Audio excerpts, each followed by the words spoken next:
This call is now being recorded. Bom dia.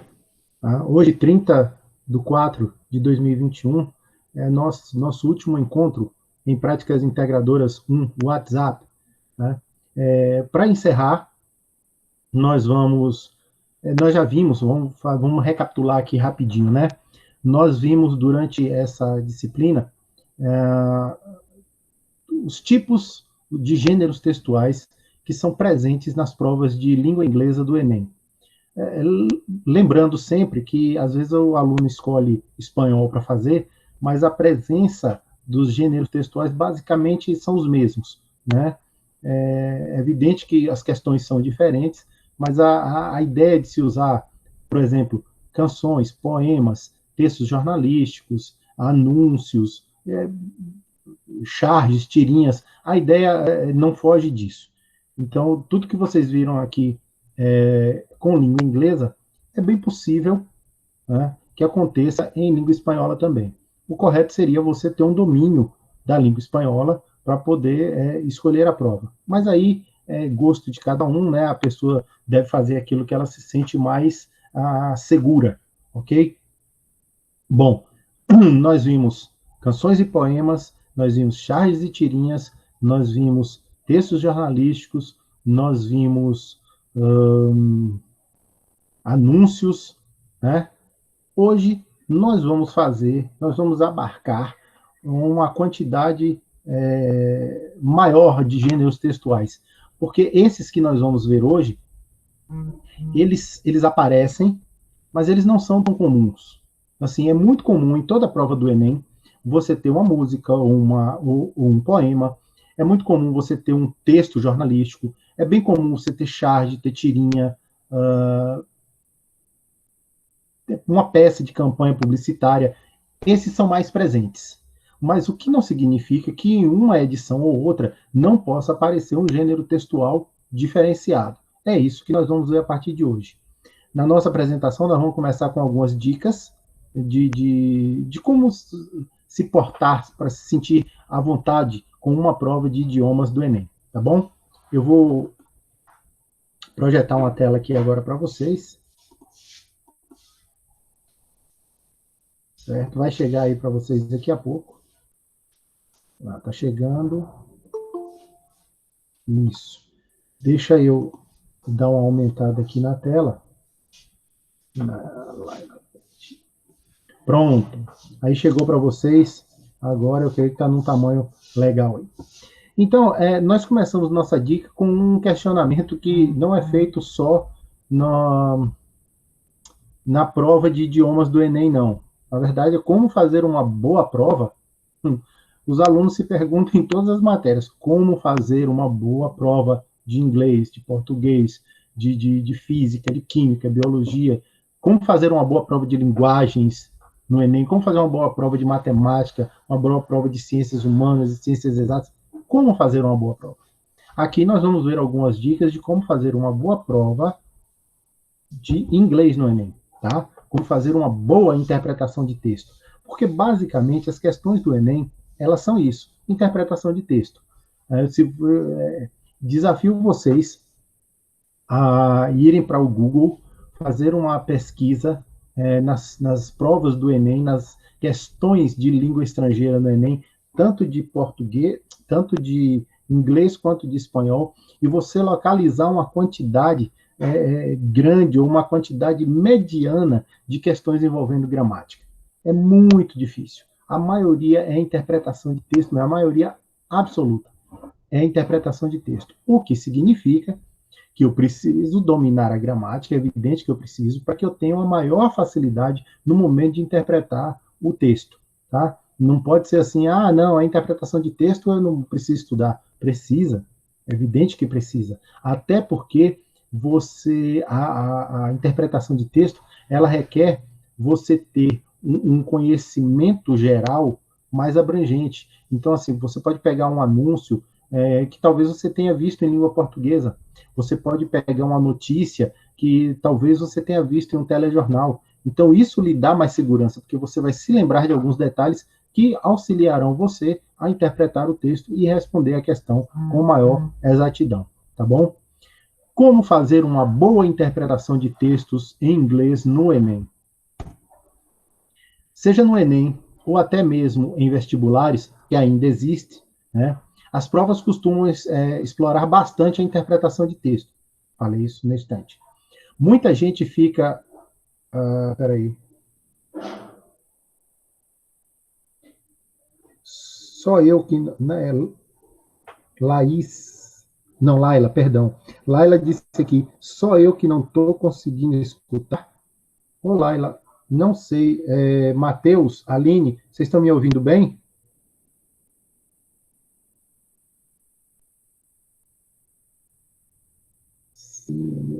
Nayane também disse que está normal.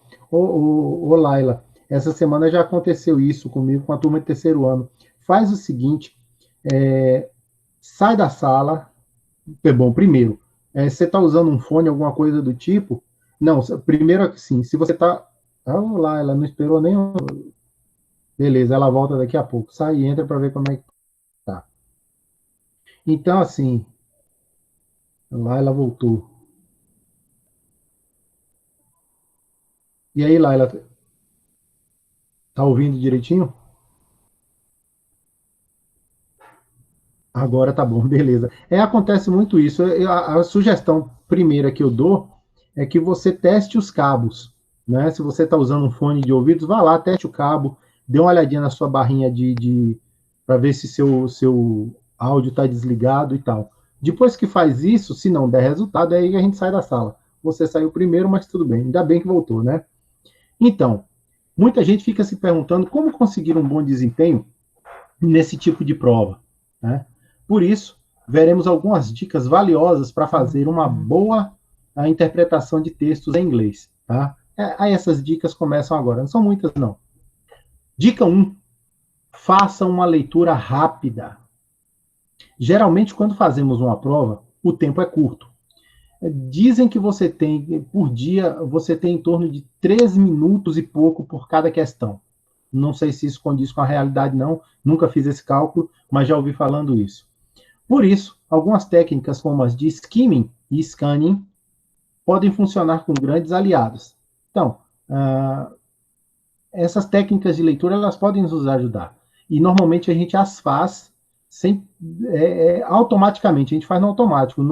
Você não para e fica, deixa eu ver se eu uso skimming ou se eu uso scanning aqui. Não, você faz no automático. Você vai para a questão e já localiza ali o que você quer, já identifica coisas importantes como título, nome de pessoa, nome de lugar, data e por aí vai, né? Gráficos, desenhos, se tiver. Então, essa é a primeira dica. Fazer uma leitura rápida, né? Ainda na primeira dica. Na técnica de skimming, a leitura acaba sendo para que você tenha uma ideia geral do texto. Então, assim, eu dou uma olhada no texto para ter uma ideia geral do que ele trata. O assunto geral dele é esse. Isso significa que você pode dar uma olhada rápida em algumas sentenças que vão servir como fontes de informação para que você saiba do que o texto se trata. Então, basicamente, skimming é para isso, para eu saber do que o texto trata, né? Uma vez que eu descobri, atingi meu objetivo. Ainda na dica 1, na técnica do scanning, a ideia é que você faça uma verdadeira varredura, escaneamento, né, como um scanner, procurando detalhes e informações específicas. E aí cai naquele item que eu falei. Palavras em negrito, em itálico, datas, nome de pessoas, nomes de lugares, né? E outros detalhes do texto que possam lhe chamar a atenção, tá certo? Dica 2. Leia todas as questões. Luciano, mas quando você está fazendo uma prova de língua estrangeira, na sua sala de aula, com toda a tranquilidade do mundo, na qual você tem lá 50 minutos para fazer, você pode se dar ao luxo de pegar a sua prova e ler com cuidado, com calma, fazer anotações, marcações, pensar a respeito. Na sala de aula dá tempo. Numa prova do Enem ou de vestibulares, isso é mais puxado. Por quê? Porque se você perder muito tempo numa questão mais simples, esse tempo vai faltar numa questão mais complexa. Então, por isso que você precisa ler as questões primeiro, para saber do que trata. O que cada questão quer saber? Né? E aí vai. A leitura das questões pode te dar uma noção de todos os pontos que a banca examinadora está cobrando, de tudo que está sendo cobrado no exame. Isso vai fazer com que você entenda melhor o todo que está sendo avaliado e busque mais rapidamente as respostas. Quando você lê a questão, basicamente, você já sabe o que ela quer, você vai identificar o que ela quer. Eu li a questão, sei o que ela quer saber. Bom, sabendo disso, eu consigo ir ao texto e localizar a resposta com maior facilidade. Mesmo fazendo uma leitura geral para descobrir o tema central do texto, mesmo buscando informações pequenas ali, aqui e ali, você, sabendo do que a pergunta quer, o que a questão quer saber, fica mais fácil de localizar, tá certo? 3. Foque no contexto. Isso é bem importante. Um minutinho só, viu, pessoal?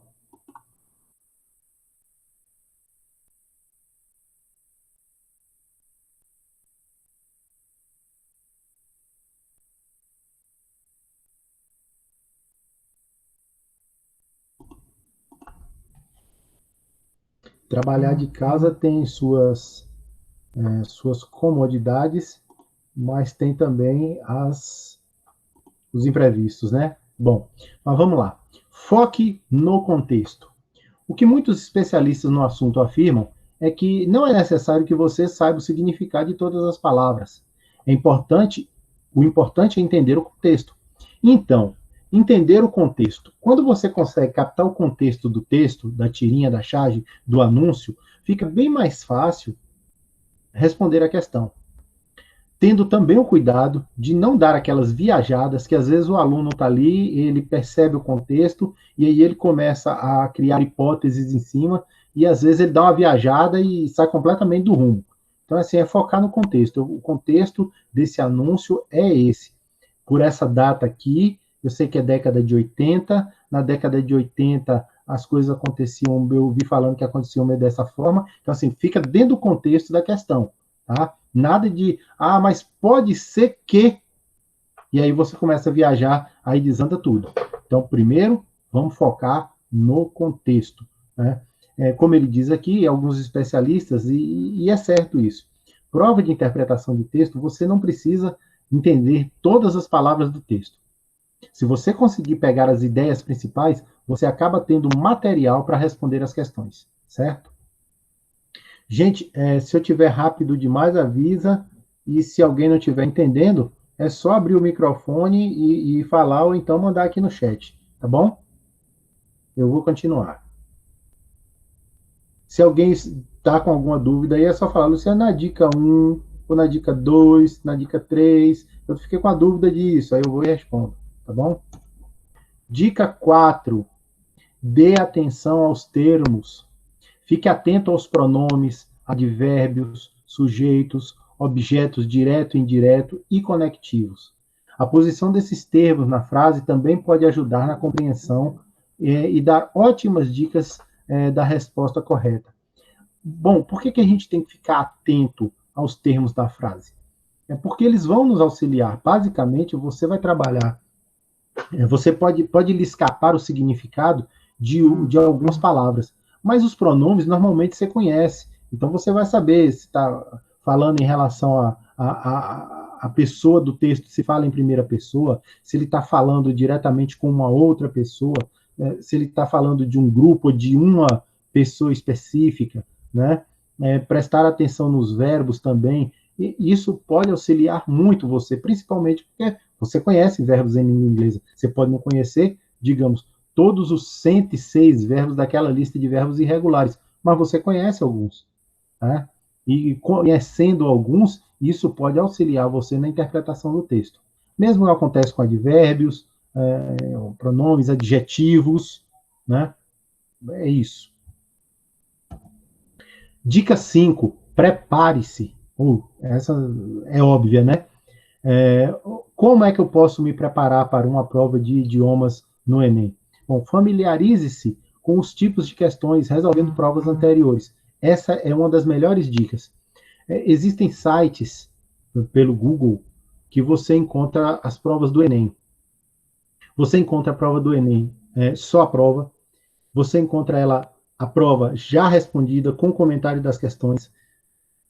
Você encontra ela para responder de múltipla escolha lá bonitinho. Você abre o site da questão 1. Você escolhe língua estrangeira, inglês ou espanhol, ou física ou química, seja lá o que for. Você escolheu e aí ele lhe dá uma questão. E aí é aleatório, ele pega a questão de 2010, de 2018, volta em 2013, vem em 2015, 2020, vai lhe dando questões. E você vai respondendo. E quando você avança, ele mostra para você se você acertou ou não, e se você errou, ele tem lá um comentário dizendo o que era o correto. Assim como a gente andou fazendo em alguns Let's Practice ao final das apresentações, né? Então, assim, resolver questões de anos anteriores é muito prático, né? Deixa a gente familiarizado com o tipo de questão que aparece na prova. Assim como em português, o que se busca avaliar em uma boa interpretação de texto em inglês é a capacidade de leitura e compreensão, de fazer deduções e a reflexão sobre o assunto. Basicamente, o que a questão vai querer é saber se você conseguiu entender a ideia principal do texto ou algo específico que está sendo pedido. Se você conseguiu deduzir aquilo dentro da leitura do texto. E aí, voltando a uma dica atrás, para isso não é necessário saber todas as palavras. Tá? Então, você pode, através da imagem, de nomes, através de sentenças que você conhece, você pode muito bem, sem problema nenhum, conseguir interpretar uma questão. Certo? Ainda na dica 5, prepare-se. Os temas em discussão são os mais variados possíveis. Eles são abordados por meio de charges, letras de música, anúncios, poemas e até mesmo adaptações de reportagens de grandes veículos de comunicação. Essas adaptações, normalmente, eles não colocam, por exemplo, eles não vão pegar, evidentemente, um texto de um jornal, às vezes o texto tem meia página, mas eles vão pegar um trecho muito importante daquela reportagem e usar na prova.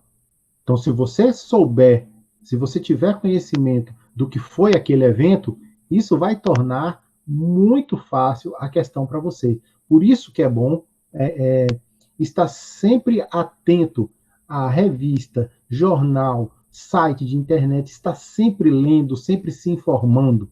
Né? Agora mesmo, nesse período de pandemia que a gente está vivendo, é um bom motivo para você se inteirar. Eu tenho comigo que para o Enem de 2021 vai aparecer coisas vinculadas à pandemia, ao Covid, à vacina. Então, assim, se você consegue entender, se você assistiu reportagens e entendeu, poxa, existem vacinas que são feitas de variados tipos. O Butantan faz uma que faz ajeitando o vírus ou preparando o vírus, enfraquecendo ele com ovo de galinha. Mas tem a da Rússia, que eles pegam uma parte do DNA do Covid e colocam dentro de um vírus da gripe enfraquecido ou morto, para fazer esse sistema imunológico ativar. Mas tem a vacina também de Oxford, que é com o DNA do vírus que é colocado. Então, assim, existem muitas tecnologias para se fazer vacina. E uma reportagem específica a respeito disso pode ser uma questão de interpretação de texto, até porque muito do que está sendo produzido no mundo, de conhecimento em relação ao coronavírus, normalmente são textos científicos, e esses, quando não são escritos em língua inglesa, eles possuem suas versões em inglês. Né? Então, é muito bom estar atento às tecnologias de vacina, às tecnologias de pesquisa em relação a exames e por aí afora. Bom, não sei se eu fui claro bastante, mas é bem isso. Tá por dentro mesmo, é se preparar, Está tendo auxílio emergencial, o que é, como foi dado, por que foi dado, são essas coisas. É se informar a respeito das coisas, tá? Dica de número 6. Fique atento, ou perdão, fique antenado. Ter um conhecimento prévio sobre os mais diversos assuntos também pode facilitar muito a sua vida. Por isso, leia bastante e mantenha-se atualizado com o que acontece ao redor do mundo. Foi o que eu acabei de dizer. É estar atento ao mundo à nossa volta, né? Eu sei que para alguns de vocês pode ser muito legal viver no seu mundinho ali, sem ser perturbado por ninguém, mas se você se propõe a fazer uma avaliação dessa, como o Enem, o vestibular, perdão, você precisa estar atento, você precisa estar olhando para o mundo, né? Existem meios de estudar sem ser pelas apostilas que podem ajudar a ampliar os seus conhecimentos sobre atualidades. Existem realmente apostilas sobre atualidades, né? O texto ele é escrito e ele é preparado de uma forma mais didática. O que não impede você de, uma vez com o smartphone na mão, você pode ter acesso a textos jornalísticos do mundo todo. E ainda tem um detalhe que o Google ele faz traduções, né? Então você pode muito bem ler em inglês ou ler em português, porque às vezes quando você acessa, por exemplo, o site da Reuters, que é alemã, você tem lá o texto jornalístico em alemão, que é o idioma, é a língua mãe deles, mas em compensação no canto superior direito assim tem algumas bandeirinhas. Então tem lá a bandeirinha da Inglaterra, do Reino Unido, melhor dizendo, tem lá a bandeirinha do Brasil, a bandeirinha de Portugal, ou se não tiver do Brasil, tem a de Portugal, tem a bandeirinha do Japão. Então tem umas bandeirinhas. Se você clica na bandeirinha, automaticamente aquele texto vem para o seu idioma. Ou se você clicar em outro que não seja o seu idioma, ele vai acabar traduzindo para aquele idioma que você solicitou. Então dá para se informar muito bem. Eu não estou dizendo que vocês precisam virar enciclopédias sobre atualidades, mas assim, prestar atenção nas coisas mais importantes que estão acontecendo no planeta, né? Temas como meio ambiente, agora a pandemia, o racismo, isso são coisas muito presentes, né? Muito presentes. Todo ano tem, todo ano é mostrado. Então, não custa nada se informar. Se você não gosta muito de ler, até mesmo assistindo telejornal, evidentemente que tendo cuidado de assistir um telejornal e tendo senso crítico, né? Eu não posso assistir em uma emissora e tomar aquilo como verdade, né? Porque cada emissora tem realmente uma intenção, uma intencionalidade quando ela divulga uma determinada matéria. Existe uma pauta jornalística para cada emissora. E se essa pauta for a favor de alguém, ela dá a notícia tentando melhorar um pouco a situação da pessoa. Se a pauta for contrária, ela dá a notícia tentando acabar com a pessoa. Então, é bom você assistir mais de uma emissora de TV para que você consiga pensar. Poxa, ali estão falando isso, aqui está dizendo outra coisa, o que será a verdade? Né? Então, ter sempre esse cuidado. 7ª dica. Cuidado com os formatos. Nas provas de múltipla escolha, a atenção deve ser redobrada com as famosas pegadinhas e com o significado de palavras ou frases em contexto. Veja só, nas provas de idioma, quando são usados poemas, anúncios, é muito comum você ter um linguajar mais popular. E aí você precisa tentar entender o contexto que aquela dica foi usada. Olha, eu costumo dizer isso, acho que eu já falei até para vocês no início do ano passado, quando a gente começou. Existem existem gírias que podem ser usadas que às vezes você vai traduzir e fala assim, poxa, mas não entendi isso aqui. Esse pierce cake, um pedaço de bolo no meio mas pierce cake é uma gíria, quer dizer moleza, quer dizer coisa fácil. Então, precisa estar atento, né? Ter como diz aqui, a atenção deve ser redobrada, né? E também muita paciência para poder fazer uma leitura, porque questões normalmente de vestibulares e de Enem, eu acho que vocês vão ter a experiência de pesquisar por provas, vocês vão ver, às vezes, que o enunciado tem 3, 4 linhas de enunciado, e o que realmente quer tá na última linha, na metade da última linha, por exemplo. Então, precisa estar bem atento, ler com calma, prestar atenção. Tá? É interessante também fazer associações do que é pedido nos enunciados com a sua posição no texto. Já nas dissertativas, é importante ser objetivo e se preocupar bastante com a ortografia. A parte das dissertativas, não, porque são pouquíssimos os vestibulares que entram com questões abertas, nas quais você precisa elaborar a resposta. Basicamente, a maioria é de múltipla escolha, então você só localiza a resposta correta. Mas, mesmo assim, lendo a questão, sabendo que o enunciado da questão está dizendo o que ele está pedindo, você consegue se localizar no texto e buscar a resposta para aquela questão. Bom, aqui nós finalizamos as 7 dicas. Lembrando que essa apresentação está lá no meu blog. Eu vou colocar o link na atividade para vocês. Aqui, outros gêneros textuais que podem aparecer nas provas de idiomas do Enem. Cartazes de propaganda, cartazes de qualquer outra coisa. Avisos, cartão postal pode aparecer. Trava-língua. Trava-língua é aquele... Aqui no Brasil a gente tem o rato roeu a roupa do rei de Roma. Isso seria um trava-língua. Já fizeram uso disso em língua inglesa porque acharam num poema um trava-línguas e os elaboradores das provas acharam interessantes. Mind map, que seria o mapa mental, né? O que seria, Nayane, o que seria um cartão postal? Ô, Nayane, cartão postal é assim. Aqui no Brasil a gente não costuma muito fazer isso, né? Mas, assim, em outros países é muito comum você viajar e, por exemplo, você saiu aqui do Brasil e foi para a França, por exemplo.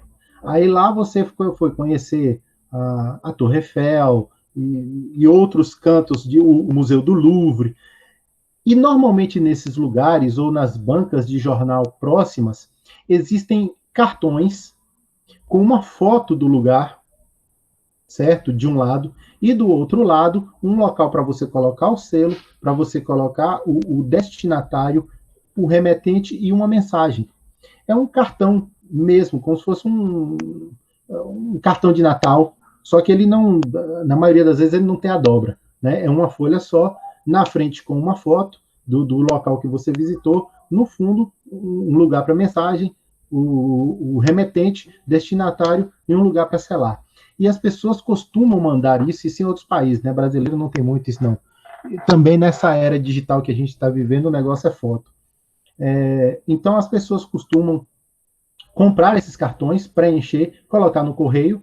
Você lá na França colocaria no correio da França e seus primos, seus amigos receberiam aqui no Brasil um cartão postal seu, né? De Nayane, um cartão postal seu mostrando que você conheceu a Torre Eiffel, por exemplo. E as pessoas... Tem gente que, nos Estados Unidos, tem gente que faz até coleção de cartão postal de amigos, parentes, e vira um souvenir, né? Então, eu viajo, vou à França, compro 1, 2 cartões postais. Eu vou à Holanda, compro mais um. Eu passo em Londres, compro um com o Big Ben, e por aí afora. Um cartão postal seria isso, né?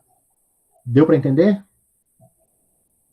Dá um sim ou não lá para mim, por favor. Eu vou continuar.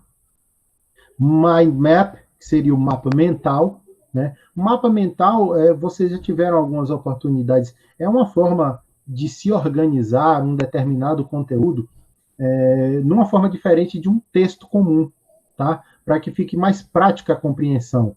Então, normalmente, você tem um organograma, que antigamente a gente chamava de organograma, com itens sendo puxados daqui e dali, dizendo o que cada item está ligado. Me parece que vocês do primeiro ano fizeram um em educação física. A professora Eliane, eu acho que pediu um, que ela falou a respeito de que ela estava trabalhando com um mapa mental, alguma coisa do tipo, né? Citações. Bom, sabe aquelas frases famosas que são utilizadas em mensagens de livros e tal, essas citações elas podem aparecer. Eu tenho uma prova do Enem que tem uma citação de Jimi Hendrix, um famoso guitarrista, toca músico de blues nos Estados Unidos. Blues ou rock, uma coisa assim, já falecido. Então, muitas citações são usadas. Por exemplo, digamos que você pega uma prova do Enem e está lá uma citação, grandes poderes trazem grandes responsabilidades. De quem é essa frase, essa citação? Essa frase é do tio Ben, do Homem-Aranha, quando estava morrendo, falou com Peter, essa citação. Então, por exemplo, o que fazemos na vida ecoa na eternidade. A Hélios Máximos, o cara do filme Gladiador, né, uma citação que está lá no filme.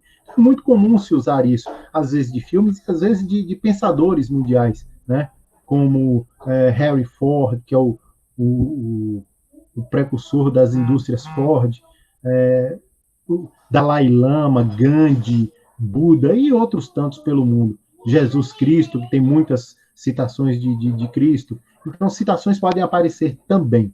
Tá? Continuando, biografias, mas não são aquelas biografias extensas, não. São mini biografias, digamos assim, né? Dando o nome da pessoa, o que ela fez, por que ela é famosa, o que a tornou famosa. Né?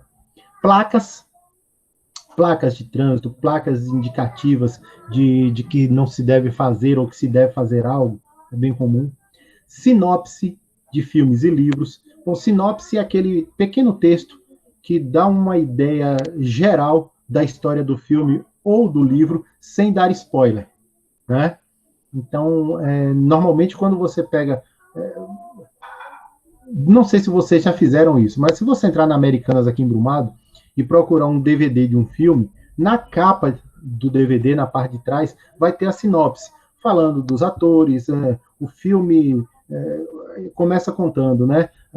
Num mundo distante, fulano, e aí coloca entre parênteses o nome do ator, busca por sua família depois de ter sido separados durante um evento apocalíptico,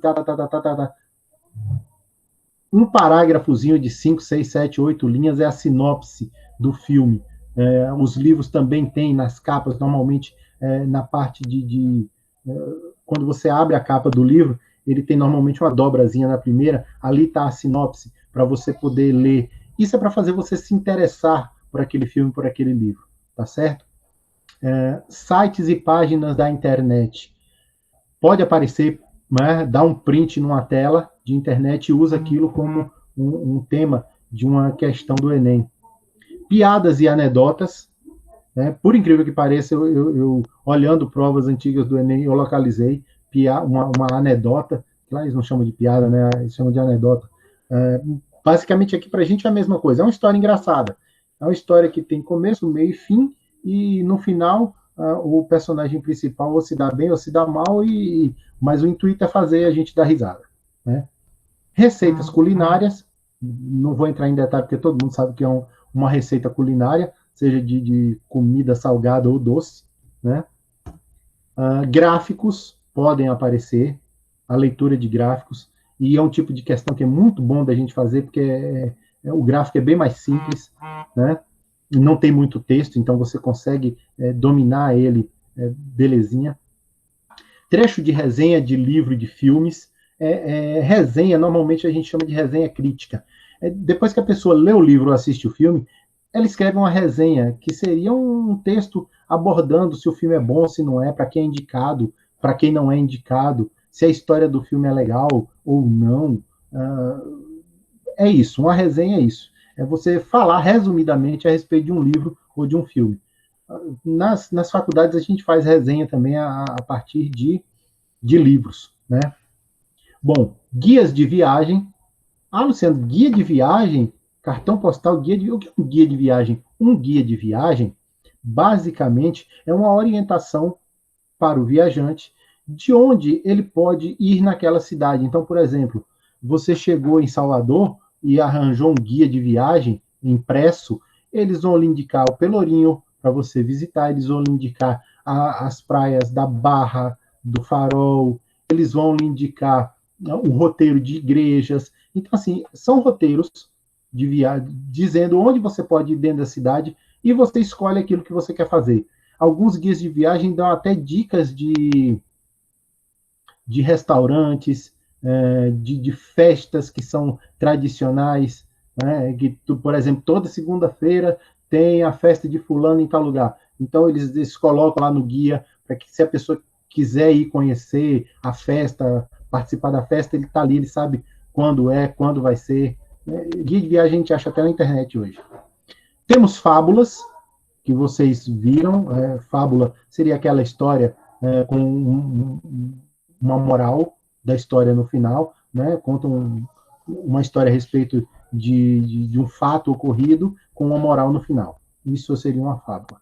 Folders, que são tipo panfletos de propaganda, né? A diferença do folder é que ele é bem mais detalhado. Normalmente ele é uma folha de A4 dobrada 2 vezes, né? Ele tem 3 dobrinhas. E aí você consegue colocar uma quantidade muito grande de texto, porque você usa frente e verso dele, né?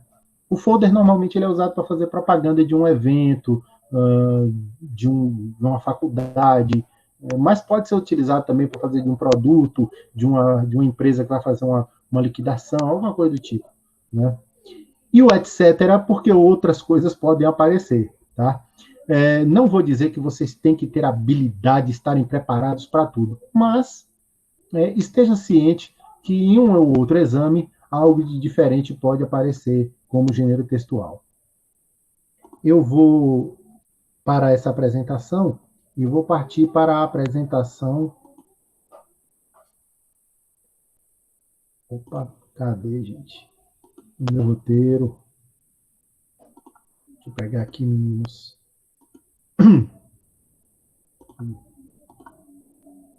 Vai chegar o roteiro aí daqui a pouquinho para vocês.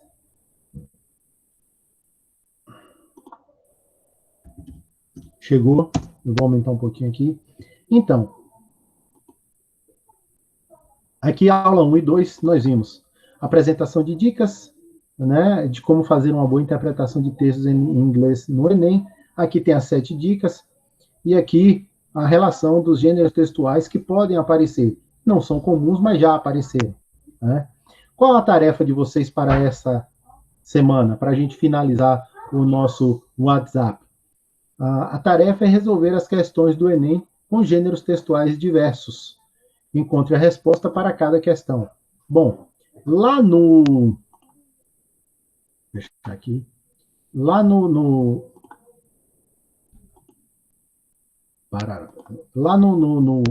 Google Sala de Aula, eu irei colocar o roteiro, como eu coloco sempre, né? Colocarei o roteiro, colocarei o link para a apresentação de slides que a gente acabou de ver, colocarei o link para essa aula gravada, tá? E o link do formulário, e o formulário para que vocês possam entrar e preencher, tá certo? Tem alguns, se eu não estou enganado, que são 4 questões, cada uma com um gênero textual diferente, tá? Essa semana, hoje também, vai lá a avaliação de vocês das práticas integradoras, tá? Eu vou colocar como um teste lá, no mesmo esquema que vocês vêm fazendo. Abre o formulário e vai respondendo, tá certo? Quando você terminar, você vai ter sua notinha lá, você vai receber sua notinha, tá certo? Não vão receber quais são as questões corretas. Eu vou demarcar um prazo para que vocês possam fazer essa prova, e assim que todos fizerem, ou que a maioria fizer, eu libero o gabarito, tá bom? Era isso. Deixa eu ver se tinha mais alguma coisa. Não, era isso que eu ia falar a respeito do teste. Então, assim, a partir de agora, creio eu que essa aula, a partir de meio-dia, já deve estar disponível. Então, à tarde, vocês têm o tempo de fazer o questionário dessa aula de hoje, cumprindo a semana 7, e depois vocês podem fazer a avaliação tranquilamente. Ou se não quiser fazer hoje, pode deixar para fazer essa manhã, sábado, ou para a semana. Eu acho que provavelmente vocês vão ter um tempo aí de uns 8 dias para poder fazer. Se bem que a provinha é bem simples, né? Coisa de 20, 30, 40 minutos, certamente vocês conseguem responder todas as questões, tá? Eu vou encerrar a gravação da aula. Alguém tem alguma dúvida? Não.